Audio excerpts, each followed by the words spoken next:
Saxon Algebra 2, Lesson 104. In order to teach you this lesson, I need to recap something that we covered last year in Algebra 1. And last year, I drew this big diagram and I spent a bunch of time on it. And it was conceptual and probably kind of boring. And I need to recap that. I need to go back to that and recap what it means, because we're going to focus in on one of the finer points of that diagram in today's lesson. And it won't make sense unless I remind you of where we stand in the spectrum of things. So let me draw a great big square. Please draw with me.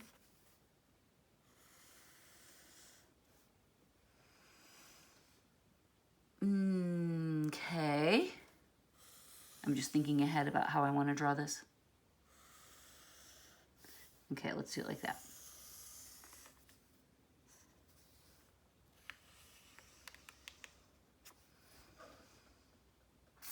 Okay. This is a diagram that shows us all the different kinds of numbers in the big bad world. Okay?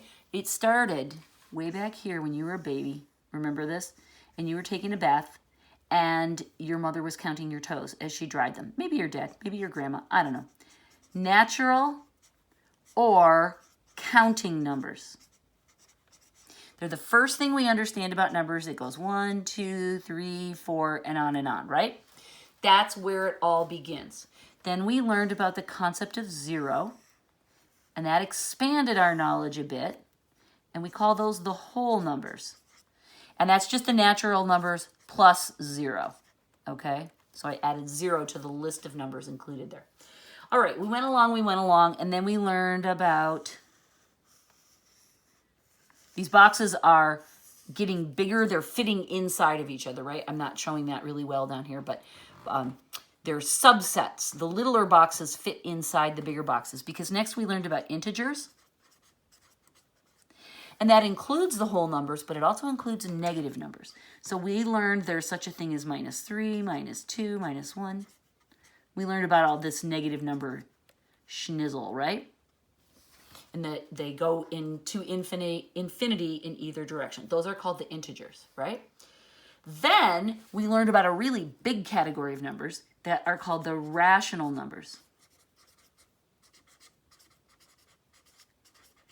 And we said that this group includes any number that can be represented as a fraction.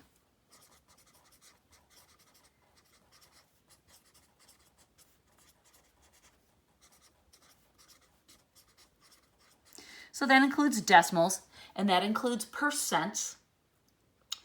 All those tiny little numbers that we don't show on the number lines, all the numbers that learn to annoy you in middle school, basically. And we said, and here comes the fine point of our lesson, we said that infinite repeating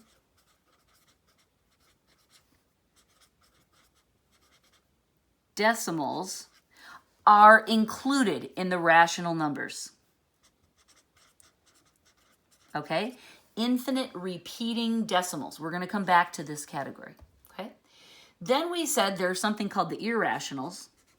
They don't make sense. They live over here. And we said those are numbers like pi, 3.1415 or whatever it is. I think it's 16, isn't it? Blah, blah, blah, blah, blah. And it's numbers like square root of 2. That's, I don't even know what that is off the top of my head. It's 1 point something, and it goes on and on forever. No pattern. No pattern to pi. No pattern to this. And then another one is a number that we use in the sciences a lot. It's called E. It's called the natural log, and it's 2.71, on and on and on it goes. These are great examples. A lot of prime numbers are irrational. Roots of prime numbers is what I'm trying to say, sorry. Roots of prime numbers are irrational. So these guys, and they can't be shown as fractions. That's the rule of them. I'm squishing this, and I'm running out of my chart. They can't be fractions. That's the problem with these guys. But irrationals and rationals are all part of what we call the real numbers. And then over here, I'll never forget one time one of my students who was like, you know, a cocky high school boy, if you can imagine such a thing. He goes, oh, what are they, imaginary? And I said, that's exactly right. That's exactly right. These are imaginary numbers.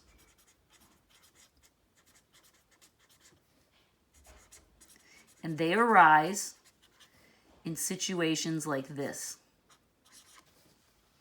When we have a minus sign in an even-numbered pig house.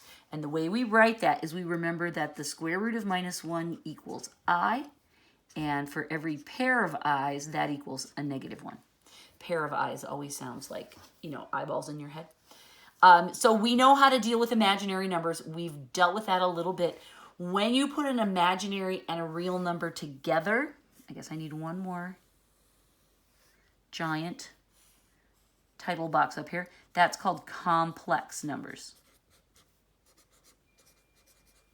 Complex numbers are when you have a real number and an imaginary number. Okay, that's the whole giant map that I wanted to remind you of. We're going to focus in on this part today, and we're going to figure out, what do you do if you do have a repeating decimal? How do you turn that into a fraction? Because we say that infinite repeating decimals, repeating is the key word there. We say that infinite repeating decimals can be turned into fractions, but how in the heck do you do it? Well, welcome. I'm going to show you. Sometimes, if it's not repeating, let me just remind you, it can be really easy to turn a long decimal into a fraction. Let's take the number 0. We want to turn that into a rational number. No, it already is a rational number. We want to prove it's a rational number by rewriting it as a fraction. All we have to do is remember the value of each of these places, right? This is 1/10, 1/100th. This always gets impossible to write because you keep adding more zeros, right? This one is 1/10,000. And this one is 1/100,000. So we can rewrite this as 314 over the denominator of the furthest to the right space for the digits, and that is 100,000, so it's over 100,000, right? And if we wanted to get real fancy, we could reduce that, but I don't want to get that fancy right now. I don't want to distract you by that. Okay, so we just have to remember how to count those places. So the first one's 1/10, and then you just add a 0 every way along the line. Let's practice another one. We're going to be using this calculation in our bigger calculation, so John's warming us up. 1, 2, 3, 4, 5. Okay, so I'm not going to draw all the places out this time. I'm going to write 623. And I'm going to put a 1 followed by as many zeros as there are decimal places in this number. 1, 2, 3, 4, 5, 6, 7, 8. That's the shortcut. And then remember to go back in and fill your commas every third. And we see that 623 100 millionth is our answer. And that's correct. Okay? All right, now we're all warmed up. Let's jump into how we're going to prove this is true. Infinite repeating decimals can be written as fractions. Repeating decimals as fractions. Oh, it's all coming together. Isn't it beautiful? Isn't it beautiful? Okay, and we have 1, 2, 3 of these problems to do.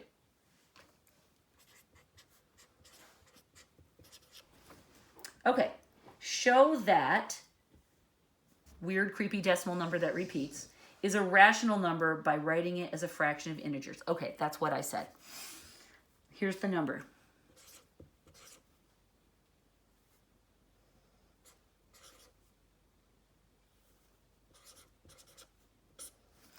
Now, just to remind you, going back into the archives of your mathematical brain, the way the repeating thing works is that the digits that repeat are only the ones that are under the bar, right?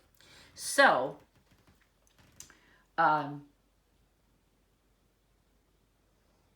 if we want to write this out, now skip a couple spaces and write n equals, and then let's do 0, but give yourself a little bit of extra room here because we might need it, 0.01623, and then let's write a couple sets of the repeating 2 3s. I'm writing 4 of them. Please do that. Okay, we're going to need those in a minute.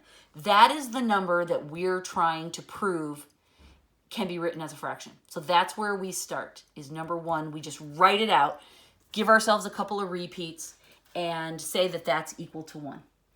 Now what we're going to do is we're going to multiply this number by a power of 10, choosing the power of 10 very carefully.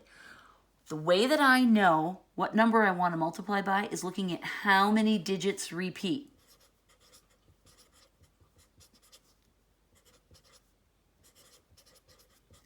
So I want 2 zeros in my number. I know it's going to be a power of 10. What I'm going to do is right here, 100n.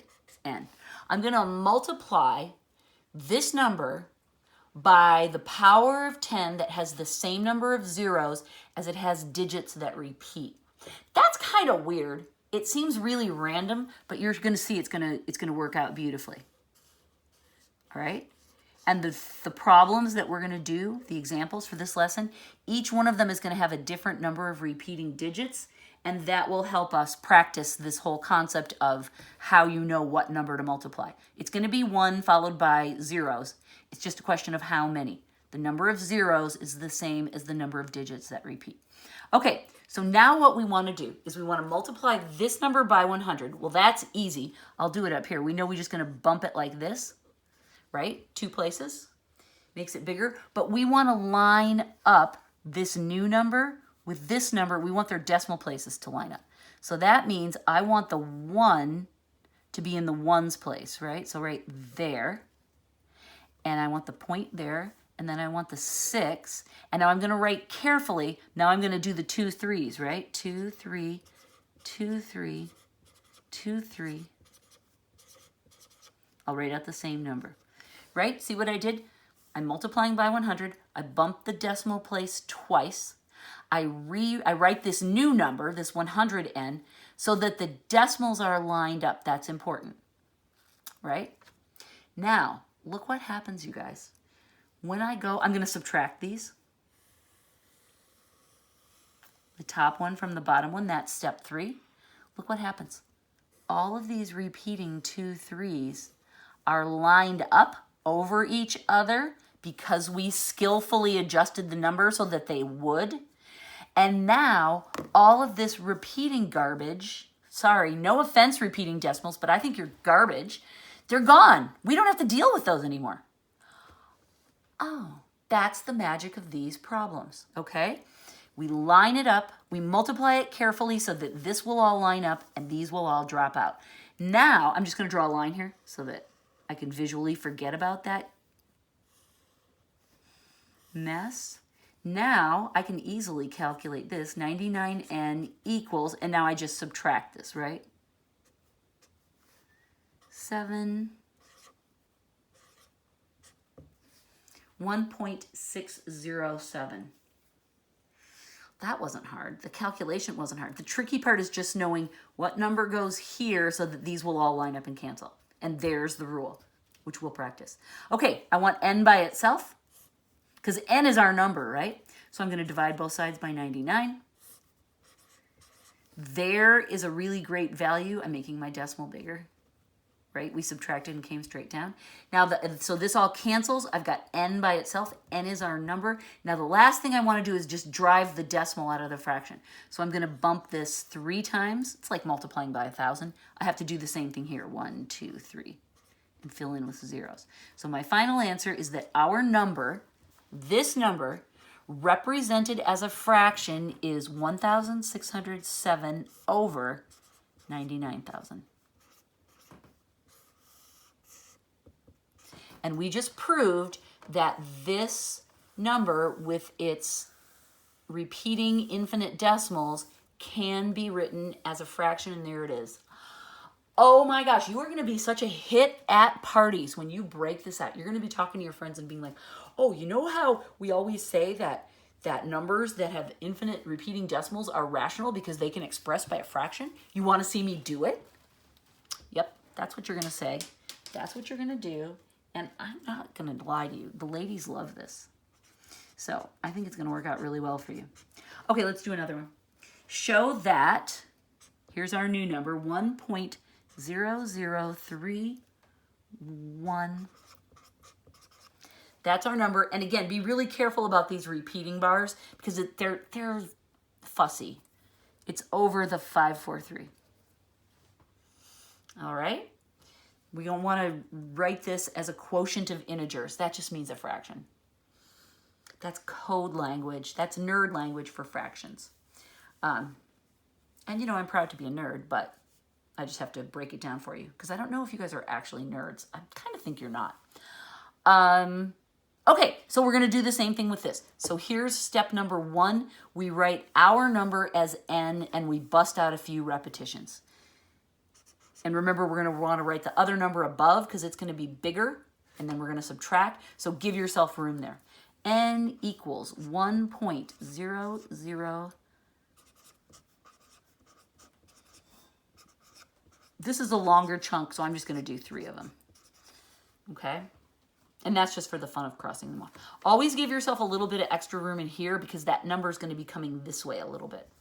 All right, what are we going to multiply by n? It's going to be 1 with some zeros after it. However many digits are repeating are the number of zeros I want. So this is going to be 1,000 n. All right? Now, in my original number, I'm going to bump that 1, 2, 3 times. Now I can see where the decimal is going to go. So it's going to be right there. So it's going to have to be 1,003. There's my equal sign. Right? See how it's getting crowded here? Because I had to move 3 places squished on this side. 1,003, 154, 3, right? 1,003, 1, 5, 4, 3, and now repeating. And if I've done my job carefully, it should all line up, and it does.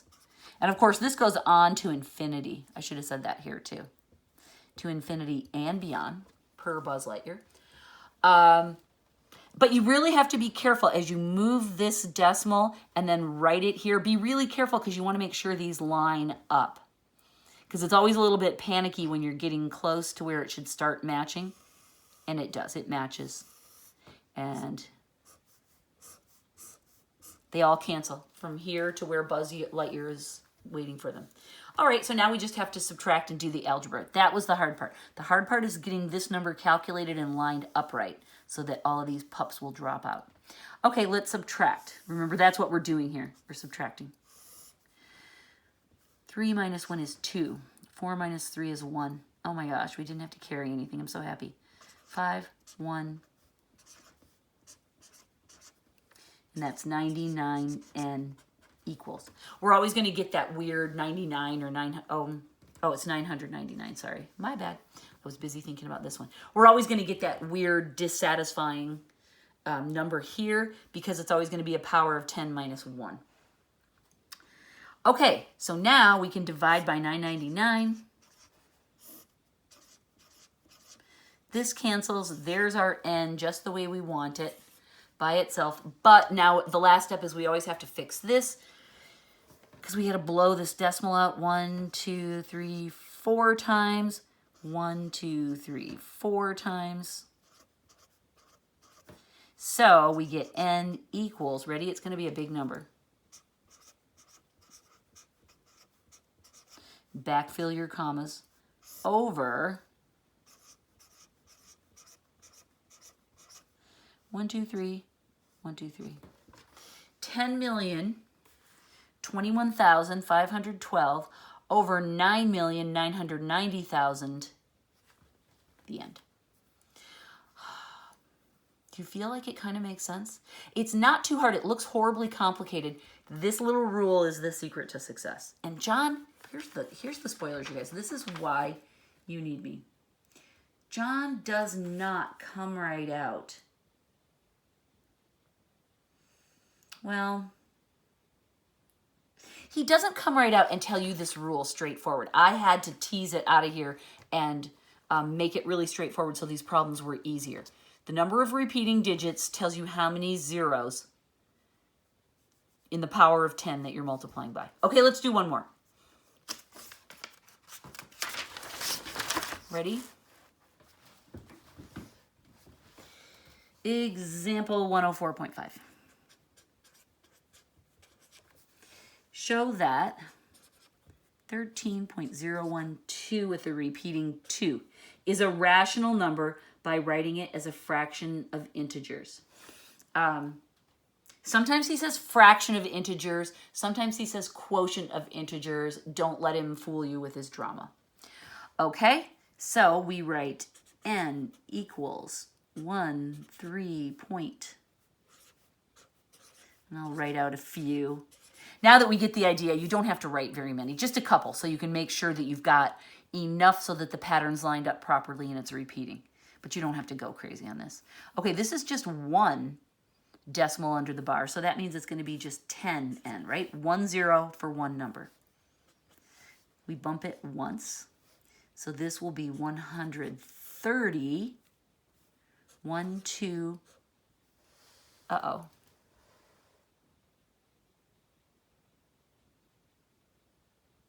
Oh, it's not 2 decimals repeating, it's just 1. That's what I did wrong. I was all worried because I thought it was 1, 2, 1, 2, 1, 2, but no, the 1 doesn't repeat, it's just the 2. So I'm fine. Right there is our cutoff. Gone to infinity. Now we subtract. Of course, we're subtracting when we do this. I can't just cross them off. It's only when we subtract that 2 minus, they're going to be zeros all the way out. Okay, 2 minus 1 is 1. 1 minus 0 is 1. Decimal.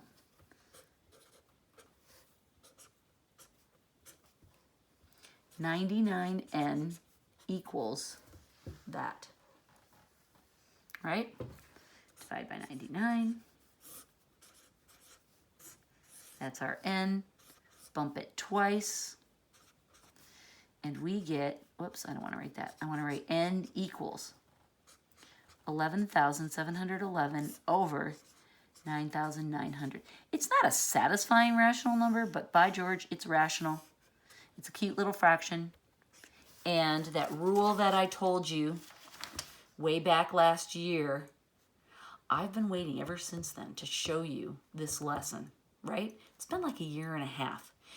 And I made a point to stress this way back in the day, just like I did for Caleb and Jackson this year, because I knew this lesson was coming at the end of Algebra 2 where I would show you how to do that. So it's very satisfying for me. I don't know about you. It's very satisfying for me to get to this place. Yay! We're done with 104. Good job. Thank you, gentlemen.